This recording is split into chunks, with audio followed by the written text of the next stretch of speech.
أعوذ بالله من الشيطان الرجيم وكذلك جعلناكم أمة وسطا لتكونوا شهداء على الناس ويكون الرسول عليكم شهيدا وقال النبي صلى الله عليه وسلم إن الله كتب الإحسان في كل شيء فإذا قتلتم فأحسنوا القتل وإذا ذبحتم فأحسنوا الذبح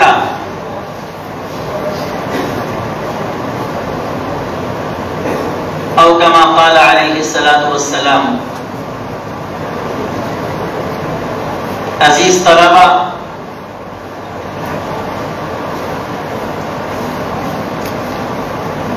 ابھی میں نے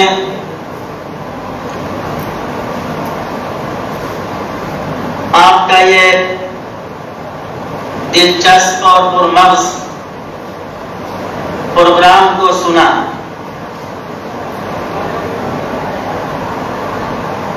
آج کے اس پروگرام میں حصہ لینے والے تمام طلبہ کو میں مبارکباد پیش کرتا ہوں.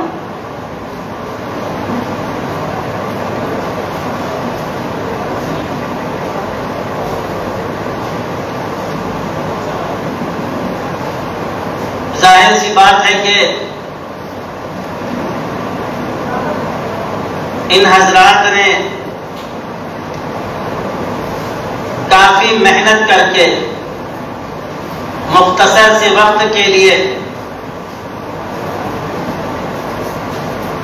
معلومات کو جمع کیا اور خوبصورت انداز میں اپنے معلومات کو پیش بھی کیا.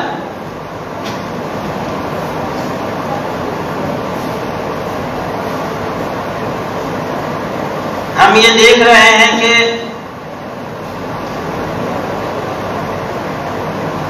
ہمارے پاس کے جو ڈیبیٹ کا جو نظام ہے، آئے دن اس کے اندر الحمدللہ بہتری آ رہی ہے اور بات کو جس سنجیدگی کے ساتھ ڈیبیٹ میں پیش کرنا چاہیے، ہم اس کی طرف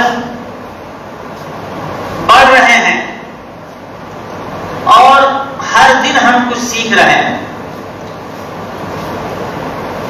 آپ لوگ آج وہاں پر ہیں، اس پروگرام کو آپ سنتے ہیں اور اس پروگرام کو سن کر کے دیکھ کر کے آپ سیکھتے ہیں. کل آپ میں سے اکثر ادھر بھی آئیں گے اور اپنے پروگرام کو آپ پیش کریں گے. تو کسی بھی چیز کو کرنے سے پہلے دیکھنا پڑتا ہے، سیکھنا پڑتا ہے. آج آپ اپنے ساتھیوں کو پروگرام پیش کرتے ہوئے دیکھتے ہیں. اس کے علاوہ میں نے پہلے بھی یہاں پہ کہا کہ آپ سنجیدہ ڈیبیٹ کو دیکھا بھی کیجیے. آپ موبائل کے اندر بہت ساری چیزیں دیکھتے ہیں.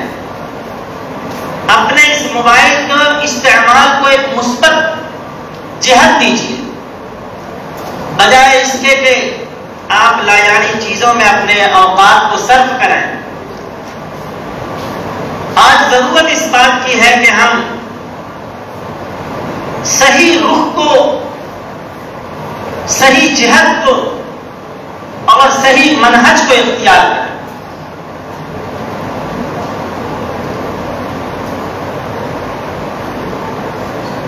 بعض مرتبہ ہم غیر سنجیدہ ہوتے ہیں،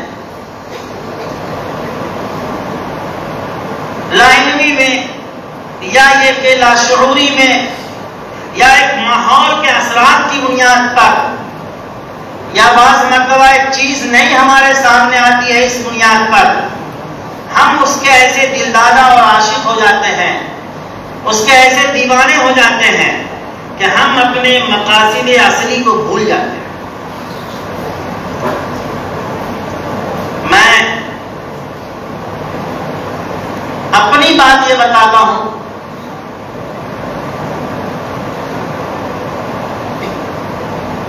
کہ میں بھی فیس بک چلانے والا ہولڈر ہوئے. فیس بک میرا اکاؤنٹ ہے، بہت سارے کو آپ کو معلوم بھی ہوگا.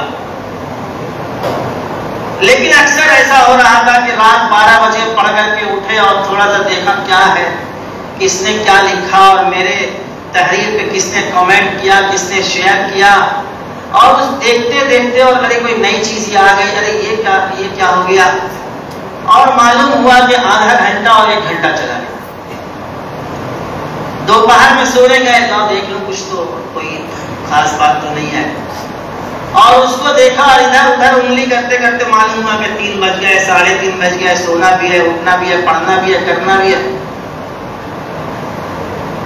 اور یہ کافی دن میرے اس میں چلا، اور نتیجہ یہ ہوا کہ میں اپنے کاموں میں بہت زیادہ سست ہو گیا، اور جو میری ذمہ داری تھی، جو میرا ٹارگیٹ تھا، میرا ہدف تھا، میرے سامنے جو کاموں کا ایک ہجوم تھا، وہ بہت زیادہ ایک دباؤ میں آ گیا.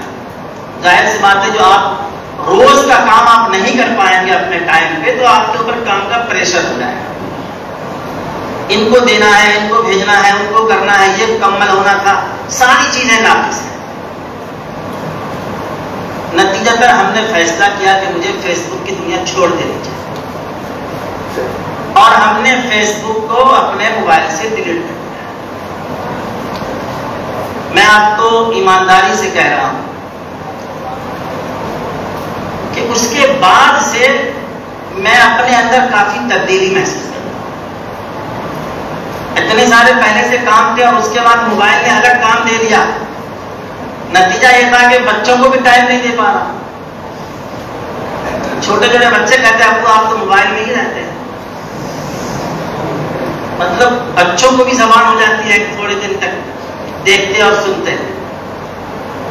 ابھی میں نے اپنے سارے معمولات کو چینج کر دیا.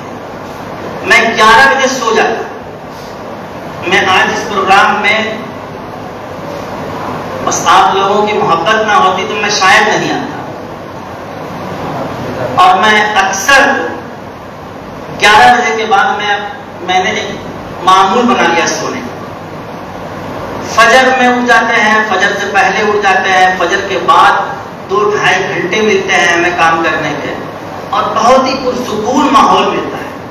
صبح کا جو انوائرمنٹ ہوتا ہے، ماحول، گھر کے اپنے دروازے کھول دو تو بہت تازی ہوا آتی ہے، اور بہت ہی پرسکون انداز میں کام ہوتا ہے. جو کام آپ 2 گھنٹوں میں کرتے ہیں وہ 1 گھنٹے میں آپ کر سکتے ہیں. ایسا ماحول ملتا ہے کرنے کو. تو میرے عزیز طلبہ، ایک بات تو یہ ہے کہ آپ کو دیکھنا پڑے گا کہ ہم کس جگہ غلط راستے پہ جا رہے ہیں، اور آپ کو فیصلہ کرنا پڑے گا. آپ کے اوقات بڑے قیمتی ہیں، آپ کو اس کا اندازہ نہیں. آپ اس وقت میں وہ سب کر سکتے ہیں جس کا آپ تصور بھی نہیں کر سکتے، لیکن موبائل نے ہماری زندگی کو اس طرح جکڑ دیا ہے، ایسا قید میں لا دیا ہے کہ ہم اس کو سوچ نہیں پاتے ہیں، اور ہم محسوس بھی نہیں کر پا رہے کہ یہ موبائل نے ہمارے ساتھ کیا کیا ہے. ایک تو یہ ہے کہ آپ اپنے اوقات کو، اپنے مقاصد کو ایک جہت دیں، ایک سمت دیں، اس لیے کہ مستقبل آپ کا انتظار کر رہا ہے. اور جو صلاحیتیں آپ اپنے یہاں تیار کرتے ہیں، اپنے اندر پیدا کرتے ہیں، جو قوت اپنے اندر آپ پیدا کرتے ہیں، جو مطالعے کی وسعت آپ اپنے اندر پیدا کرتے ہیں، جو جینے کا ایک سلیقہ آپ یہاں سیکھ کر کے جاتے ہیں، وہ چیزیں آپ کی زندگی بھر آپ کے کام آنے والی ہوتی ہیں. بات تھوڑی دوسرے رخ پہ چلی گئی. آپ لوگ کہیں گے کہ موضوع سے متعلق تو کوئی بات ہی نہیں ہوئی. مجھے لگتا ہے کہ ہمارے اسلامی اسکالر نے اور ہمارے مورخ صاحب نے بھی، لگتا ہے مسلمان مورخ تھے اور اسلام پسند مورخ تھے، تو انہوں نے بہرحال تاریخی حوالے سے باتیں کی ہیں، لیکن ایک مورخ کو ایک جانبدار ہونا چاہیے، ایک پہلو کی طرف جھکاؤ محسوس نہیں ہونا چاہیے. ایک سامنے والے کو یہ نہیں محسوس ہونا چاہیے کہ یہ لگتا ہے کہ یہ بھی کوئی اسکالر ہی ہے. اگر ہم مورخ ہیں تو ہم تاریخ کے حوالے سے ہی بات کریں گے اور صرف ہم تاریخ کا ایک بیانیہ پیش کریں گے. تاریخ کی ایک آبیتی ہم آپ کے سامنے رکھیں گے. ایک ہسٹوریکل ایک جو نظریاتی بحث تاریخ میں ہے کتابوں کے حوالے سے ہم وہ پیش کریں گے. لیکن مجموعی طور پہ پروگرام اچھا پیش کیا گیا. اینکر صاحب نے بھی اچھی اینکرنگ کی, اچھی نظامت کی, پروگرام کو بہتر انداز میں چلایا. وقت بالکل ہی اس کی اجازت نہیں دے رہا ہے, لیکن اتنی بات میں آپ کو بتاؤں کہ اسلام اور انتہا پسندی کا جو عنوان آیا ہے یہ اصل میں ایک پروپیگنڈا کا حصہ ہے. پروپیگنڈا کیا ہے؟ اس کی ایک مثال آپ سمجھیے کہ ایک شخص بڑا ایماندار ہے, بڑا اصول پسند ہے, سچائی کا علم بردار ہے, ہمیشہ حق گوئی اس کا ایک شعار ہے, اور وہ اپنی زندگی میں اپنے کاموں میں مست ہے. لیکن کچھ لوگوں کو اس سے پریشانی ہے, اس کی سچائی سے پریشانی, اس کی حق گوئی سے پریشانی, اس کی اصول پسندی سے پریشانی. اب وہ اس کے خلاف ایک ماحول بناتے ہیں اور اس کے پاس وسائل ہیں, طاقت ہے, لابی ہے, افراد ہیں, مشنریز ہیں ان کے پاس.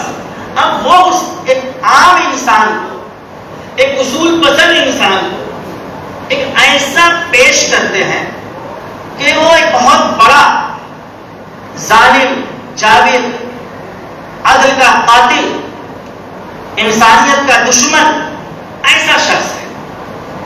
اور اس انداز میں اس کی تصویر پیش کی جاتی ہے کہ ایک ٹرین میں ایک بیٹھا ہوا بچہ اس تصویر کو دیکھ کر کے, داڑھی اور ٹوپی کو دیکھ کر کے ڈر اور سہم جاتا ہے, اپنے کوچ کے اندر دبک جاتا ہے. اس تصویر کو دیکھ کر کے جو تصویر اس کے ذہن میں, اس کے دل و دماغ میں بٹھائی گئی, وہ انصاف پسند سچا انسان, اس کے پاس وسائل نہیں ہے, اس کے پاس افراد نہیں ہے, اس کے پاس پروپیگنڈا کی طاقت نہیں ہے. اور اس سب کے ساتھ ساتھ وہ یہ سوچتا ہے کہ میں تو انسان, میں تو سچائی کا علم بردار ہوں, میں نے کبھی کسی کا نقصان نہیں کیا, میں نے کبھی کسی کا برا نہیں چاہا, میں نے کبھی کسی کے خلاف گفتگو نہیں کی, مجھے کیا پریشانی ہے, میں کیوں صفائی دینے کے لیے جاؤں. ٹھیک یہی صورتحال اسلام کے ساتھ ہے کہ پورے اسلام مخالف طاقتیں اسلام کو انتہا پسند, دہشت گرد اور لوگوں کے حقوق کا قاتل, عورتوں کا دشمن اس انداز سے میڈیا کے اندر نے پیش کیا. ایک سچائی یہ ہے کہ صرف اور صرف اسلام ایک ایسا مذہب ہے جس میں کوئی ایسی تحریک نہیں ہے جو دوسرے مذہب کے خلاف پروپیگنڈا کرنا اس کا ایک ہدف اور مقصد.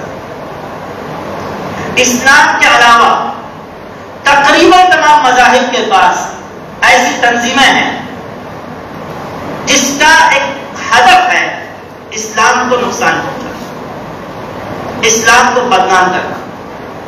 آپ عیسائیت کو لے لیجئے, یہودیت کو لے لیجئے, ہندوازم کو لے لیجئے, ہر مذہب کے لوگوں کے پاس ایک جماعت ہے, ایک گروہ ہے, ایک تنظیم ہے جس کا یہی کام ہے, یہی مشغلہ ہے. ورنہ اسلام کہ اگر آپ سچائی کی طرف جا رہے ہیں, ایک آیت کی بات ہوئی کہ قرآن یہ کہہ رہا ہے اقتلوا المشرکین حیث وجدتموہم, قرآن یہ بھی تو کہہ رہا ہے لا ينهاكم الله عن الذين لم يقاتلوكم في الدين ولم يخرجوكم ان تبروهم اليهم وان تقسطوا اليهم, کہ ان کے ساتھ جنہوں نے تمہارے ساتھ قتل و قتال نہیں کیا ہے, جنہوں نے تمہیں تمہارے گھروں سے نہیں نکالا ہے, اسلام تمہیں اس بات سے منع نہیں کرتا ان تبروهم وتقسطوا اليهم کہ تم ان کے ساتھ حسن سلوک کا معاملہ کرو, انصاف کا معاملہ کرو, عدل کا معاملہ کرو.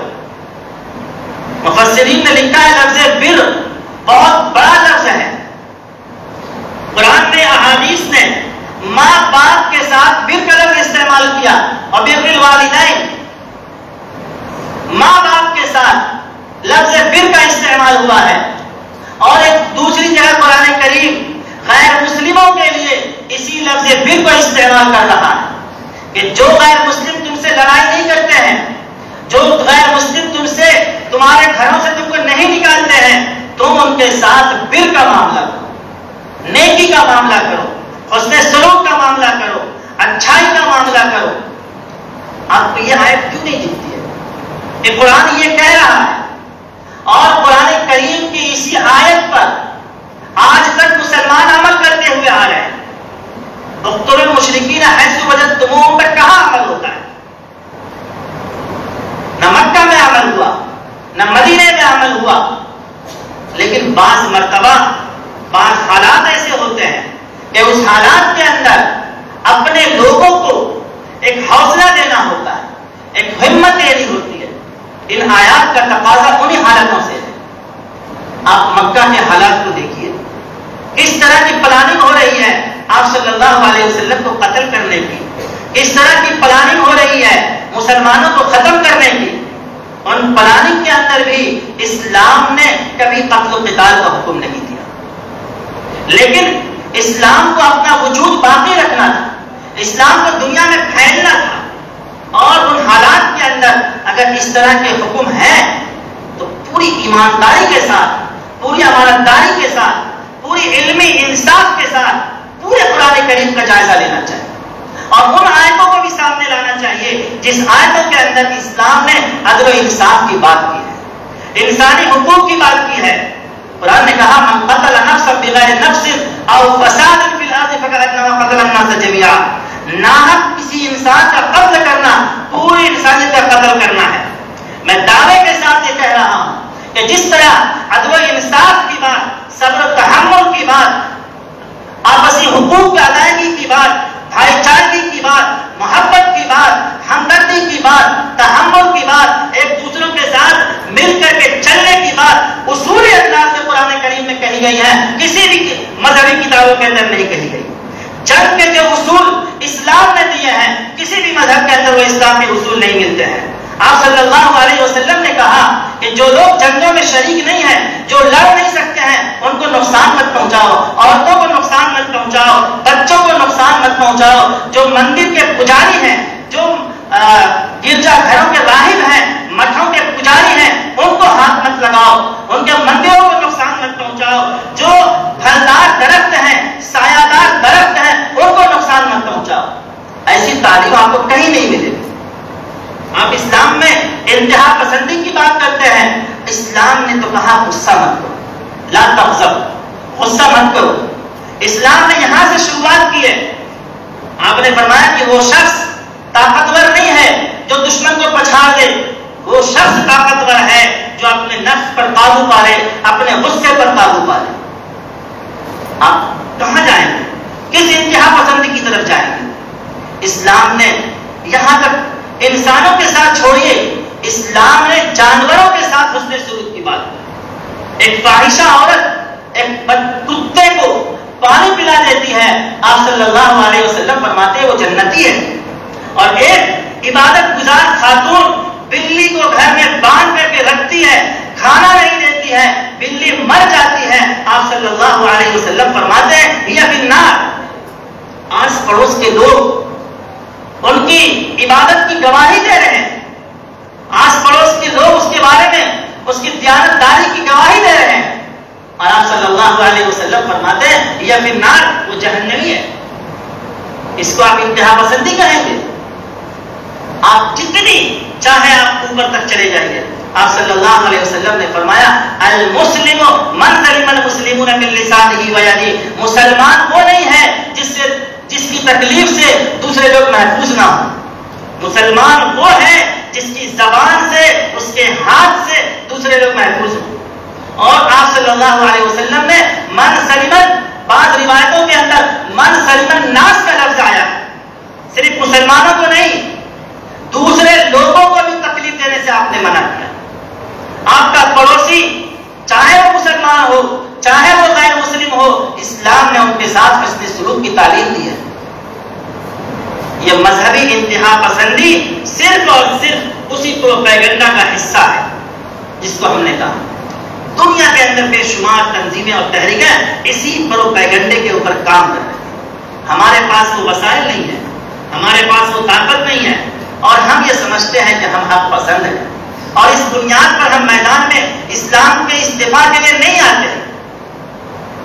ایک بحث بہت پرانی ہو گئی اسلام کے اندر، جو جنگیں ہیں وہ دفاعی ہیں، اقدامی ہیں۔ ابھی بہت ساری باتیں آئی، آپ نے سنا کہ اسلام کے پوری تاریخ کے اندر 1000 لوگ مرے ہیں۔ یہاں آج اسرائیل ایک دن میں 1000 لوگوں کو مارتا ہے۔ اس کو آپ کے اندر ہمت نہیں ہوتی ہے کہ آپ کہیں کہ یہ انتہا پسندی ہے، یہ تشدد ہے، یہ دہشت گردی ہے، آپ یہ نہیں کہتے۔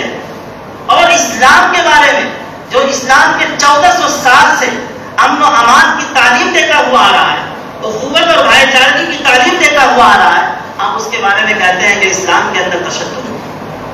پردہ کو تشدد کہتے ہیں۔ جہاں عورتیں گھونگھٹ ڈال کر کے اپنے آنکھوں کو بھی چھپا کر کے چل رہی ہیں، آپ اس کو تہذیب کا نام دیتے ہیں۔ ساڑی پہن لے اور ساڑی کا دوپٹہ پورا ایک ہاتھ نیچے ڈال دے، کہتے ہیں یہ تہذیب ہے، یہ یہاں کا کلچر ہے۔ اور اگر ایک مسلمان خاتون عزت کے ساتھ اپنے اختیار سے، اپنے پسند سے برقع پہن کر کے، چہرہ کھول کر کے یا اپنی دونوں آنکھوں کھول کر کے باہر چل رہی ہے، تو آپ کہتے ہیں کہ یہ انتہا پسندی ہے، یہ عورتوں کے ساتھ تشدد ہے، یہ عورتوں کے ساتھ ظلم ہے۔ میرے بھائیوں اور دوستوں، یہ بہرحال آپ نے بڑا عمدہ اور بڑا خوبصورت ڈیبیٹ پیش کیا۔